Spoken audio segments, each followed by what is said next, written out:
ఓం మహాగణాధిపతయే నమః. ఓం గురుభ్యో నమః. ఓం శ్రీమాత్రే నమః. అరుణాం కరుణాతరంగితాక్షీం ధృతపాశాంకుశపుష్పబాణచాపాం అనిమాదిభిరావృతాం మయూకైః అహమిత్యేవ విభావయే భవానీ. శ్రీమాత్రే నమః.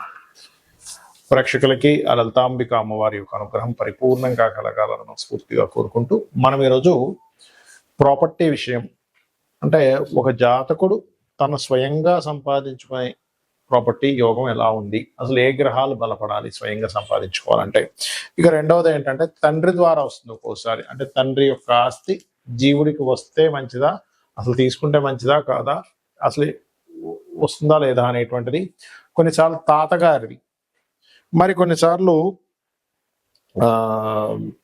తల్లి యొక్క తండ్రిది, లేదా తండ్రి యొక్క తండ్రిది తాత విషయంలో చూసుకుంటే. అదేవిధంగా ఒక్కోసారి అన్నయ్య నుంచి కానీ అలా కూడా వస్తూ ఉంటాయి. కొంతమందికి ఇద్దరు కలిసి ఏదైనా వ్యాపారం చేశారు, అప్పుడు అతను వ్యాపార లాభాలు వచ్చాయని, ఇంకోటి ఏదైనా కారణాలు కొంతమంది ఇష్టంతో ఇస్తూ ఉంటారు. అలాగా సిబ్లింగ్ యొక్క ప్రాపర్టీ వచ్చే యోగం ఉందా లేదా అనేటువంటిది కూడా ఉంటుంది మన జన్మజాతకంలో. అదేవిధంగా పిల్లనిచ్చినటువంటి మామయ్యది, లేదా ఒక్కొక్కసారి అమ్మాయికే మామయ్య ఆస్తి వచ్చే ఛాన్సెస్ ఉంటాయి. ఆ రకంగా ఎలా ఉంది. అదేవిధంగా గవర్నమెంట్ లీజు ద్వారా వస్తాయి కొన్నిసార్లు. 99 yearsకి లీజ్ వచ్చిందండి ప్రాపర్టీ అంటుంటారు. అవన్నీ కూడా అసలు ఎలా చూడాలి జన్మజాతకంలో. ఇవి ఎందుకు చూడాలి అంటే, ఒక్కొక్కసారి ఆ ప్రాపర్టీస్ తీసుకోవడం వల్ల ఇబ్బంది ఉంటుంది, కొన్నిసార్లు ఆ ప్రాపర్టీస్ వల్ల వాళ్ళకి ఎదుగుదల ఉంటుంది. దానికి ధనభావం పడితే అద్భుతమైనటువంటి ఎదుగుదల ఉంటుంది, దానికి షష్టాష్టకాలు ఈ రకమైనటువంటి కాంబినేషన్స్ పడితే ఇబ్బందులు ఉంటాయి. ఒక్కొక్క లగ్నానికి ఆ లగ్నరీత్యా వాళ్ళకి ఏ అధిపతి అవుతాడు, దాని పరంగా వాళ్ళు ఎలా చూసుకోవాలి, ఉందా లేదా అని ఎలా కనుక్కోవాలి అనేటువంటి విషయాలు చెప్తుంది నేనైనప్పటికీ కూడా చెప్పిస్తుంది సాక్షాత్ లలిత అమ్మవారిగా భావిస్తూ ఒక్కొక్క లగ్నం గురించి మనం తెలుసుకుందాం. ధనుర్లగ్నము ధనస్సు రాశి. ధనస్సు వారికి ప్రాపర్టీ యోగాన్ని ఇచ్చే గ్రహం, ఓన్గా సంపాదించుకునే ప్రాపర్టీ యోగాన్ని ఇచ్చేటువంటి గ్రహం గురుగ్రహం అవుతుంది. అయితే ధనుర్లగ్నం వారికి సహజంగానే ఏంటంటే ఇక్కడ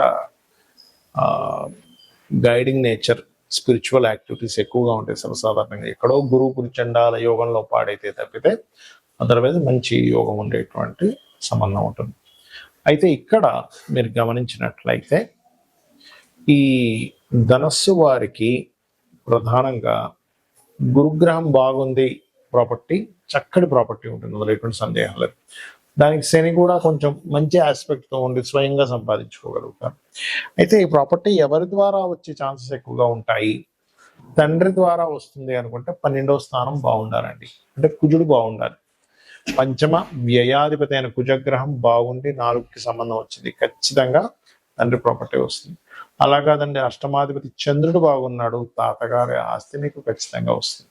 అయితే ఇక్కడ చంద్రుడే ఇస్తాడా, చంద్రుడు ఇంకో గ్రహంతో కలిసి ఇస్తాడా అనేది మీ పర్సనల్ చార్ట్లో చూసుకోవాలి. ఏ భావం అయినా, ఏ ప్రాపర్టీ గురించి నేను చెప్పిన ఆ గ్రహం కాకుండా ఒక్కోసారి ఇంకో గ్రహానికి మారుస్తుంది, అది చెక్ చేసుకోవాలి. దాని ఎనీ లగ్నం వారిది, ఈ లగ్నం అనే కాదు.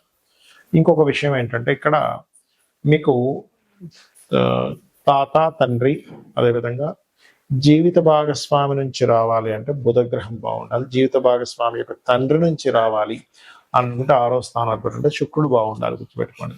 భర్త లేదా భార్య యొక్క తండ్రి నుంచి వస్తారు, ఒక్కోసారి మామయ్య తరపు నుంచి. లేదండి నేను మేనమామ నుంచి ఎక్స్పెక్ట్ చేస్తున్నాను, సన్ అంటే మీ జన్మజాతకంలో భాగ్యాధిపతి బాగుండాలి, అప్పుడే మేనమామ నుంచి వచ్చే ఛాన్సెస్ ఉంటాయి. అలాగే అమ్మమ్మ నానమ్మ తీసుకుంటే కూడా అమ్మ యొక్క అమ్మ అంటే 7వ స్థానం బుధుడు బాగుండాలి. నాన్న యొక్క తల్లి యొక్క ప్రాపర్టీ అంటే 3వ స్థానాధిపతి అంటే శని బాగుండాలి. ఈ రకంగా మీకు ఏ గ్రహం అయితే ఇప్పుడు మనం చెప్పుకున్న దాంట్లో పాడైతే మీరు ఆ ప్రాపర్టీ తీసుకొని ఆ ప్రాపర్టీస్లో ఉండడం వల్ల ఇబ్బంది వస్తుంది. లేదంటే అవి బాగున్నాయంటే అక్కడ ఉండడం వల్లే మీకు బాగా కలిసి వస్తుంది కూడా. అయితే మీకు ఏ ప్లానెట్స్ అయితే పాడై ఏ గ్రహం ద్వారా ఇంకో గ్రహం పాడైందో దానికి సంబంధించిన రెమెడీ చేసుకోవడం ద్వారా ఖచ్చితంగా మీకు బాగుంటుంది. ఈ ప్రాపర్టీ విషయంలో సొంతంగా కొనుక్కోవడం ఒక ఎత్తు, మీ బంధువర్గం నుంచి రావడం అంటే తాత తండ్రి మామయ్య అన్నదమ్ములు గవర్నమెంట్ నుంచి రావడం ఒక ఎత్తు. అయితే ఎప్పుడు కొనుక్కోవాలి, ఇది చాలా ముఖ్యమైనటువంటి విషయం. ఎప్పుడైనా ఏదైనా ప్రాపర్టీ కొనుక్కోవాలన్నప్పుడు ఎప్పుడు కొనుక్కోవాలి అంటే మీ జన్మజాతకంలో సొంతంగా కొనుక్కునేటప్పుడు 4వ స్థానం గుర్తుపెట్టుకోండి. 4వ స్థానము లేదా కుజుడు, భూములు కొనుక్కోవాలన్నప్పుడు కుజుడు దగ్గర కానీ బుధుడు దగ్గర కానీ గుడ్ ట్రాన్సిట్ ఉండాలి. చాలా మంది ఏమండి మేము కొనుక్కున్నామండి కానీ చాలా ఇబ్బందులు పడ్డామంటారు. ఎందుకు కారణం ఏంటంటే 4వ స్థానానికి ఎక్కడా సరైన కనెక్టివిటీ లేదు. ఇది కేవలం మీరు కొనుక్కోవడానికి. మరి మీ తండ్రి నుంచి వస్తుంది. 12వ స్థానానికి సరైన గోచారం లేదా మహాదశలు బాగుండాలి. లేదా తాతగారు ఆస్తి తీసుకుంటున్నారు. అప్పుడేమిటి, అష్టమ స్థానం బాగుండాలి. ఆ టైంలో మీరు కొనుక్కునేటప్పుడు గోచారం బాగుండాలి. చాలా మంది తాతగారు ఆస్తి తీసుకున్నామండి అమ్మేశామండి అంటారు. తండ్రి గారు ఆస్తి ఇచ్చారు కానీ అమ్మేశామంటారు. కారణం ఏమిటి అంటే ఆ యొక్క ప్రాపర్టీని ఇచ్చేటువంటి గ్రహాల యొక్క స్థితి గతులు సరిగ్గా లేవు అనేటువంటిది మనం అర్థం చేసుకోవాలి. ఇక అప్పుడు గోచారం బాగుంది, ఖచ్చితంగా తీసుకోవచ్చు. అయితే ఇందులో మీకు కనుక తాతగారు ఆస్తి కానీ తండ్రి గారు ఆస్తికి కానీ వచ్చిన తర్వాత ఇబ్బందులు ఉన్నాయన్నప్పుడు ఖచ్చితంగా మీరు ప్రాపర్టీని యాజ్ ఇట్ ఈస్గా అమ్మేసి ఇంకో ప్రాపర్టీ కొనుక్కోండి. యాజ్ ఇట్ ఈస్గా వాళ్ళు సంపాదించినటువంటి ఆ ప్రాపర్టీ ప్లేస్లో యాజ్ ఇట్ ఈస్గా మీరు ఉండకూడదు. లేదా రెంట్కి ఇచ్చేసి ఇప్పట్లో అమ్మలేమన్నప్పుడు దాన్ని రెంట్కి ఇచ్చేసి ఇంకో దగ్గర ఉండడమైనా మంచిది. ఇక అదేవిధంగా బాగోపోతే అమ్మేయాలని చెప్పాను. మరొక విషయం ఏంటంటే ఇక్కడ మరి ఎప్పుడు కొనకూడదు అంటే కేతు సంబంధం లేదా పాపగ్రహం గనక నేను ఇంతకుముందు నేను చెప్పినటువంటి భావములు అంటే ఏ కాంబినేషన్స్ వల్ల ఎవరి నుంచి ప్రాపర్టీ వస్తుంది లేదా సొంతంగా కొనుక్కుంటారని చెప్పని అక్కడ గనక పాపగ్రహ సంబంధాలు ఉన్నా, ముఖ్యంగా కేతు సంబంధం కనుక వస్తే ఆ టైంలో మీరు కొనడం కానీ ఇంకా ఎందుకంటే ఆ టైంలో అమ్మే టైం నడుస్తుంటుంది. మీకు కొంతమంది ఈ ప్రాపర్టీ అమ్ముదాం అనుకుంటారు, కేతు సంబంధం వచ్చినప్పుడు ఖచ్చితంగా అమ్మేస్తారు. కేతుతో పాటు గురు సంబంధం కూడా వస్తే మంచి రేటుకి అమ్ముతారు. ఇట్లా ఉంటుంది అనమాట. అలాగే సిమ్టమ్స్ ఏమిటి మీరు అనిపించవచ్చు, ఏమంటే నాకు ఈ ప్రాపర్టీ పనికి వస్తుందని నాకు ఎట్లా అర్థం అవ్వాలి? ఎలా అంటే ఇప్పుడు మనం ఒక ప్రాపర్టీ కొనేటప్పుడు కూడా మనకు తెలుస్తుందండి. ఆ ప్రాపర్టీ దగ్గర కొనడానికి వెళ్ళినప్పుడు ఏవో మనకు తెలియకుండా కొన్ని నెగటివ్ అంటే ఏదో గొడవ జరగడమను, లేకపోతే అక్కడికి వెళ్ళేటప్పుడు సంథింగ్ మన లైఫ్లో జరిగేటువంటి అనీజీనెస్లు కొన్ని జరుగుతూ ఉంటాయి. కారు ఆగిపోవడమనో, రాంగ్ రూట్లో వెళ్ళిపోవడమనో, అక్కడికి వెళ్ళాల్సిన ఇంకో దగ్గరికి వెళ్ళిపోవడమనో రాంగ్గా చూపించి, లేకపోతే అప్పుడే ఏదైనా దుర్వార్తలు విందా, ఇవన్నీ కూడా మీరు కొనేటప్పుడు ప్రకృతి మీకు అందించేటువంటి ఒక సిమ్టమ్ అనమాట. అంటే అదొక చెప్తూ ఉంటుంది ప్రకృతి మనకి ముందుగా సందేశాన్ని ఇస్తూ ఉంటుంది. మనకు సందేహం వస్తుంది ఆ టైంలో. అయితే ఇక్కడ మీరు ఇది మీరు ఓన్గా కొనుక్కునే విషయంలోనే ఈ యొక్క ఇది తెలుస్తూ ఉంటుంది. లేదా ఆ ఫలానా తాతగారో మామయ్యో అమ్మమ్మో నానమ్మో సిబ్లింగ్ సంబంధించిన ఇంట్లోకి వెళ్ళినప్పటి నుంచి మీకు బాగోలేదు అంటే మీరు అర్థం చేసుకోవాల్సింది ఇక్కడ 2 విషయాలు చూసుకోవాలి.